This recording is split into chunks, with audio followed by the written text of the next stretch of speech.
SP सांसद R K Chaudhary के विवादित बयान पर भी सियासी घमासान जारी है। उन्होंने कहा कि होलिका दहन और शवों को जलाए जाने से प्रदूषण होता है। इतना ही नहीं, आरके चौधरी ने जब उनसे सफाई मांगी गई तो उन्होंने कहा कि वो अपने बयान पर कायम है। तो वहीं केंद्रीय मंत्री गिरिराज सिंह और चिराग पासवान ने उन्हें निशाने पर लिया है। रिपोर्ट देखिए।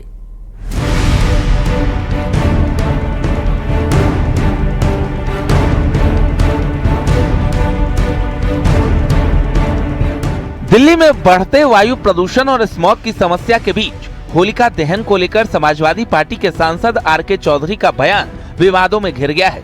उन्होंने कहा कि दाह संस्कार हो या होलिका दहन, दोनों के दौरान वायु प्रदूषण होता है।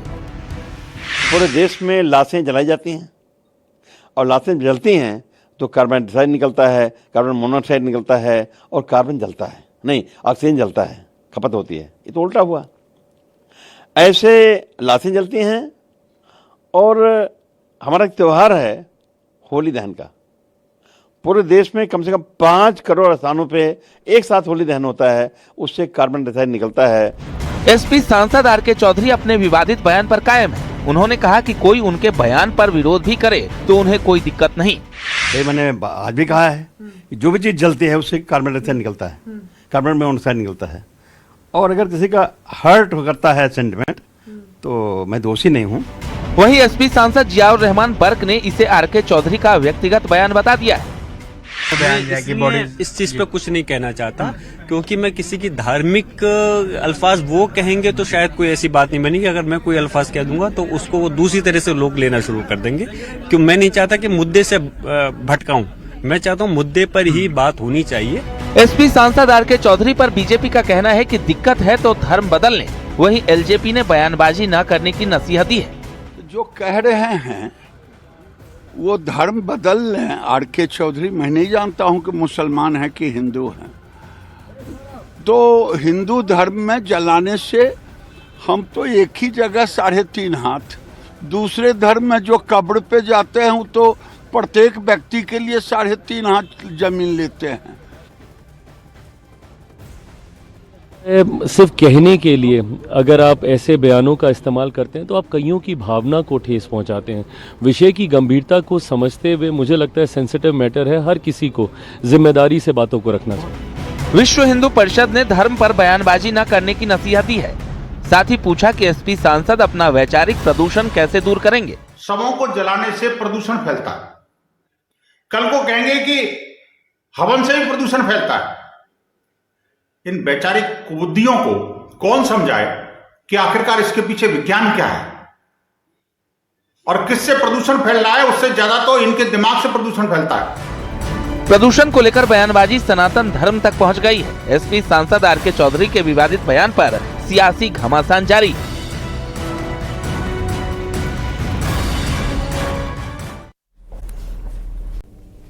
और टीएमसी विधायक मदन मित्रा का राम के नाम पर दिया गया विवादित बयान सियासी हड़कंप का मुद्दा बन गया है। हालांकि मदन मित्रा ने सफाई दी कि उनका एआई जेनरेटेड बयान वायरल हुआ है, जो कि झूठा है। लेकिन तब तक मुद्दा तूल पकड़ चुका था और बीजेपी ने टीएमसी की घेरेबंदी शुरू कर दी थी।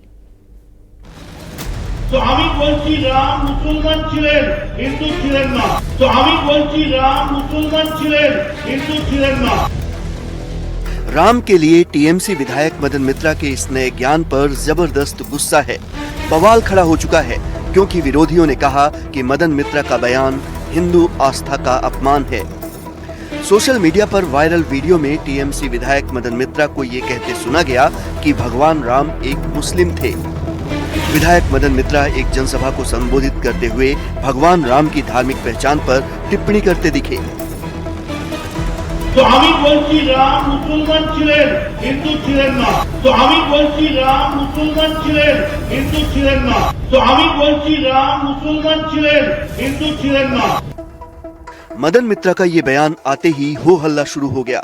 बीजेपी तो भड़की ही, साधु संतों का पारा भी 7वें आसमान पर जा पहुंचा। उनकी मानसिकता सोच ठीक नहीं है। वो हिंदुओं के आस्था पर चोट पहुंचाने वाला बयानबाजी दे रहे हैं। वो कह रहे हैं कि राम जी हिंदू नहीं थे, मुसलमान थे।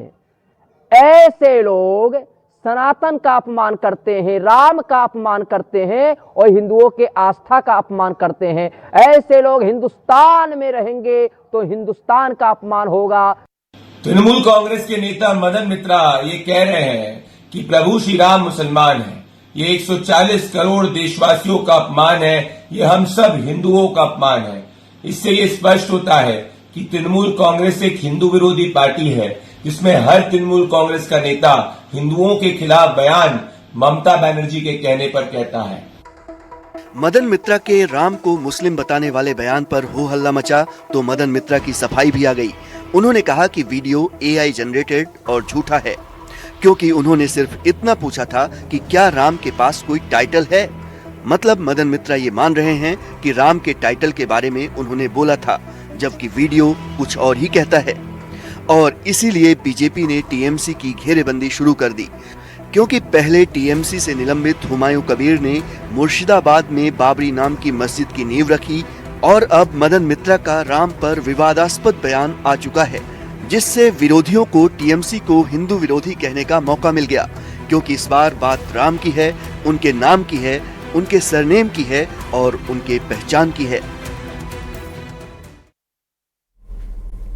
स्वागत है, आप देख रहे हैं खबर असरदार। मैं हूं आपके साथ पूजा सचदेवा और खबर असरदार में आज बात संसद सत्र की। संसद का शीतकालीन सत्र समाप्त होने के बाद एक अलग ही तस्वीर देखने को मिली है।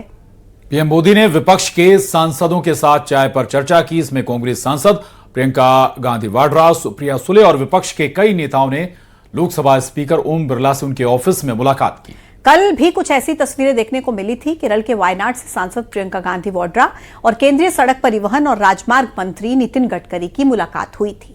रिपोर्ट देखिए।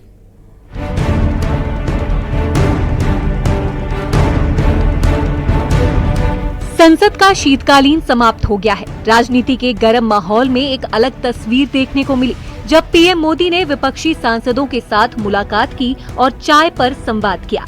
ये बैठक सत्र के दौरान हुए हंगामे के बाद सौहार्दपूर्ण माहौल बनाने की एक पहल मानी जा रही है। बैठक में पीएम मोदी भी मौजूद रहे। सामने आई तस्वीरों और वीडियो में अलग अलग दलों के नेता एक साथ बैठकर चाय पीते और बातचीत करते नजर आए।